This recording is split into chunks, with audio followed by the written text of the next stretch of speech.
I'm Anil Kumar and we will explore the quadratic equation in standard form. The question here is, determine the value of a and b in the relation y equals to ax squared plus bx plus 5 if the vertex is located at -2, -3. Now this is a practice question for you. You can pause the video, answer the question, and then look into my suggestions.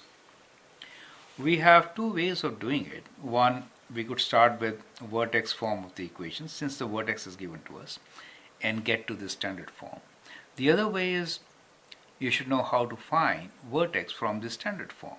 So either way we could actually solve this particular equation. The method which is shortcut method is definitely when you start with the given equation, use this point and find the solution. So let me show you that method first. So what we will do here is we'll just copy the question y equals to ax squared plus bx plus 5, and we are given vertex is -2, -3. Vertex means that -2 is the axis. Now from this equation we can always find the equation of axis. The equation of axis is at minus b by 2a, right? We know what is the equation of axis. Equation of axis is at x equals to minus b by 2 times a. Now here we are given x is equals to -2, so we can equate this, right? So that gives us the value of b in terms of a, right? So if I multiply, I will get the value b equals to 2 times 2, 4a, right? Both minus and minus cancel out, correct? So we get b equals to 4a. Now we can substitute b as 4a in the equation. If we do that, we get y equals to ax squared plus 4ax plus 5. If I do that, I have only one variable. I know this point -2, -3 is on this equation. So using this point, we can solve for a. -3 for y, -2 for x. So that means a times -2 square plus 4a times -2 plus 5. Right, so that gives us -3 equals to 4a minus 8a plus 5. Bringing 5 to the left side, -5 minus 3 equals to -4a, and from here we have -8 equals to -4a, or from here we know that a should be equals to 2, right? So we get the value of a as 2. Since b is 4 times a, b should be equals to 4 times a. That means 4 times 2 is 8. You get the idea. So we get a and b both so easily, right? And therefore we can write on the equation as y equals to, a is 2 for us, so we'll say 2x squared, b is 8, so that plus 8x plus 5.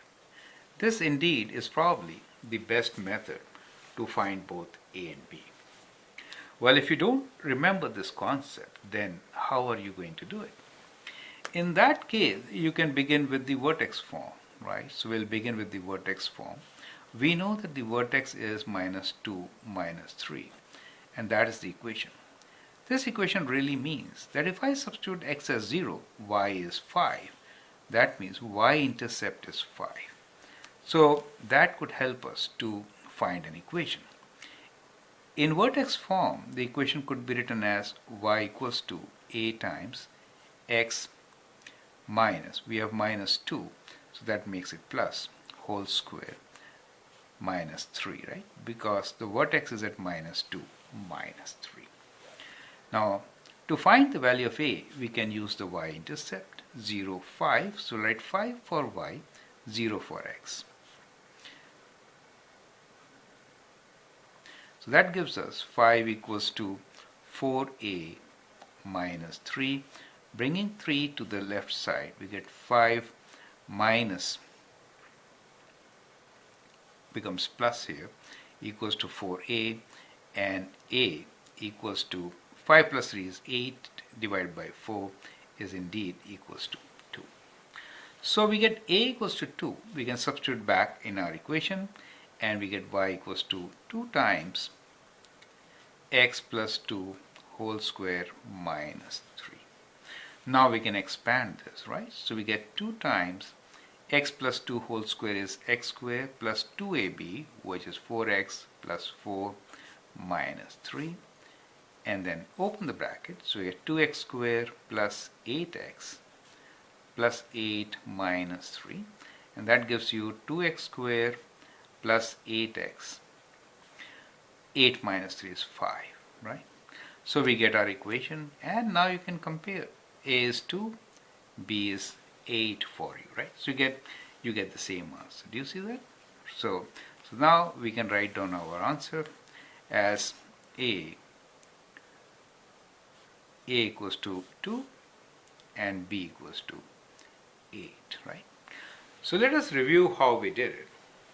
Now, if the equation is given in the standard form with y-intercept and the vertex, we could actually utilize the knowledge that axis of symmetry is at minus b by 2a. From here we get a relation between b and a. Substituting that value of b, we get quadratic equation in terms of a, right? In fact, a linear equation from where we can solve for a. Once a is known, b is also known, since both are relative, right? So that is our method number 1, right? This is method number 1 and a preferred method to do such questions. Method number 2, which we discussed here, is since the vertex is given to us, start with the vertex, use the y-intercept to find the value of a, expand, write it in standard form, and then compare the coefficients. Simple. So that is how you could actually solve such questions. I'm Anil Kumar. You can subscribe to my videos and learn a lot. Thank you and all the best.